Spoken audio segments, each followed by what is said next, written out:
నమస్కారం. ఘంటారావానికి స్వాగతం. ముందుగా ప్రధాన అంశాలు. రాష్ట్రంలో అత్యధిక స్థానాల కైవసమే లక్ష్యంగా భాజపా పావులు. కాసేపట్లో కాగజ్ నగర్ అభ్యర్థికి మద్దతుగా అమిత్ షా ప్రచారం. కేంద్రంలో కాంగ్రెస్ అధికారంలోకి రాగానే కులగణన, ఆర్థిక సర్వే, ప్రతి గ్రాడ్యుయేట్కు ఉద్యోగం ఇస్తామన్న రాహుల్ గాంధీ.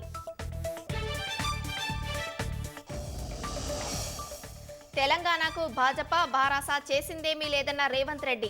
గెలిపిస్తే ఆదిలాబాద్ను దత్తత తీసుకొని అభివృద్ధి చేస్తానని హామీ. కాంగ్రెస్ పార్టీ ఇచ్చిన హామీలను తుంగలో తొక్కిందన్న హరీష్ రావు. ముఖ్యమంత్రి రేవంత్ రెడ్డి తిట్లు, ఓట్లతో పాలన సాగిస్తున్నారని ధ్వజం.